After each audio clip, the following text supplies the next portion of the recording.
Rowan Atkinson is one of those rare people who can walk into a room, say absolutely nothing, and still be the funniest person there. Most people know him as Mr. Bean, but behind that silent, bumbling character is one of the sharpest, most disciplined comedic minds of the last 50 years. No, but what's your name? Tell us your name. Oh, Bean. And your first name? Mister. Today, we're looking at the moments that prove it, the interviews, the impressions, the behind-the-scenes stories, and the times he made everyone around him completely fall apart. Let's start at the very beginning, the night Mr. Bean was born.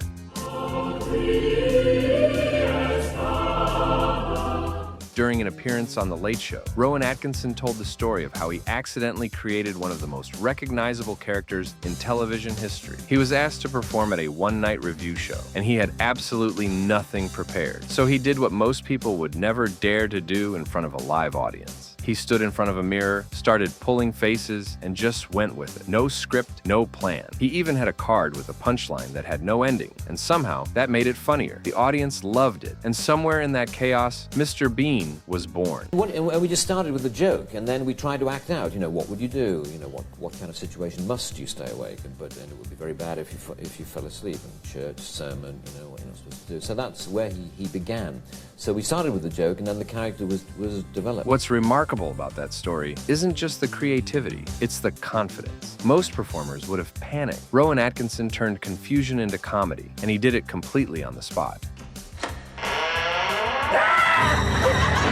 That same precision showed up years later in one of the most brilliantly subtle moments of his career. During a Formula One Grand Prix weekend, Rowan was being interviewed by Martin Brundle on the pit lane. Brundle asked what Mr. Bean would think of all the Formula One excitement. And without missing a beat, Rowan launched into a spot-on impression of Brundle himself, talking exactly the way Brundle talks, using the same cadence, the same enthusiasm, the same little phrases. And the most amazing part? Martin Brundle didn't even notice. He just nodded along, completely oblivious, while Rowan Atkinson impersonated him directly to his face. It's the kind of joke that only works if you're brilliant enough to execute it perfectly, and Rowan was. I enjoyed the motorsport dinner the other night. I didn't get a chance to come over and say hello. True, yeah, I saw you. You were very good. I don't know about that, but what would Mr. Bean reckon to all of this Formula One malarkey? Yeah. Well, he would enjoy it very much because he's a car enthusiast, as you know. Oh, that's right. Yeah, he had some magnificent cars, didn't he? Cars, then he'd enjoy it. Then there's his appearance alongside Elton John, which turned into one of the most quietly hilarious interviews you'll ever see. The whole thing felt like a straight conversation, except Rowan had this incredible way of asking perfectly reasonable questions in a way that made them sound just slightly ridiculous. He asked Elton about his name, how he came by it, whether he ever considered flipping it to John Elton instead, and the delivery was so dry, so deadpan, that Elton could barely tell if he was being teased or not. That's the Rowan Atkinson formula. He never looks like he's telling a joke. He just says things, and somehow the entire room ends up laughing.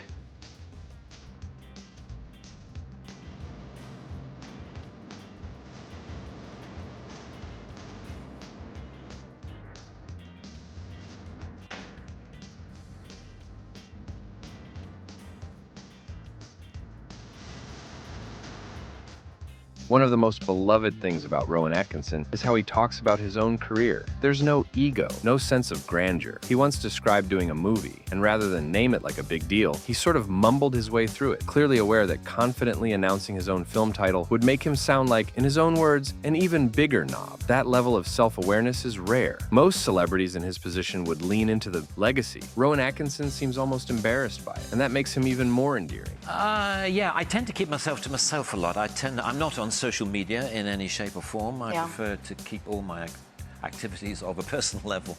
He's talked openly about not knowing quite what he is. A comedian? An actor? Something in between? He once said he relies on being interesting rather than funny in interviews, and that talk shows tend to want people with wild stories about airports, and he simply doesn't have any.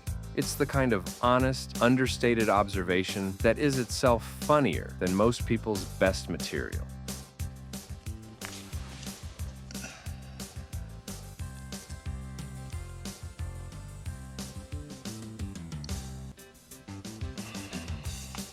Now, one of the greatest Rowan Atkinson moments ever recorded happened during a promotional interview for Mr. Bean's holiday, and it's a masterclass in making chaos look effortless. The interviewer was clearly trying to get Rowan to deliver a quick on-camera promotional line. Something simple like, "If you miss it, you miss out." Rowan agreed, the cameras rolled, and then something shifted. He kept going slightly off, breaking the take, asking to do it again. Not in an annoyed way, just in this bewildered, politely baffled way that made the whole thing funnier with every attempt. By the end of it, he looked directly at the camera and admitted he had completely lost contact with reality. And somehow, that was the most charming thing he could have possibly said.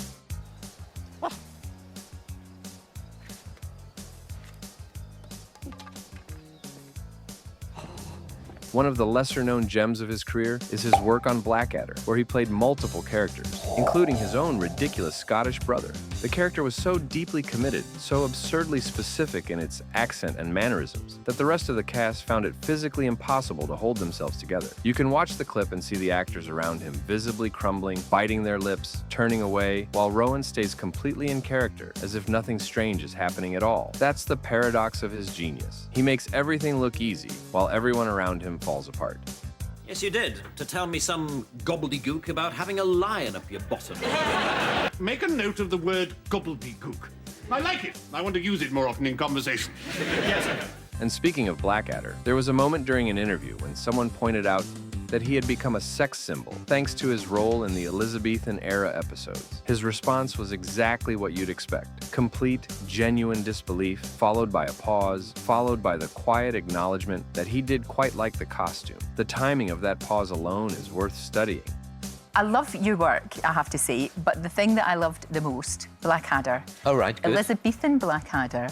Oh, right. You became a sex symbol because of that. Oh, pish. No, it's not pish. It's true. Look, it was yes. It was just the whole persona, and you really suited the outfit. I have to say. Yeah, that costume. Yeah, sadly, I haven't had occasion to wear. But perhaps the most revealing story Rowan Atkinson ever told in an interview was about a credit card commercial he filmed in New York. He was playing a bumbling British secret agent, not a huge stretch, and the director needed him to look at a beautiful woman as if he had just fallen in love for the first time. The director suggested he imagine seeing his wife for the first time. His wife, who happened to be on set, immediately vetoed that idea. Her suggestion instead? Tell him to look at her like she's a new Aston Martin, and according to Rowan, it worked perfectly. He looked at that woman like no woman had ever been looked at in the history of cinema, and when the interviewer asked him to demonstrate that look on camera, he did, and it was genuinely, inexplicably mesmerizing.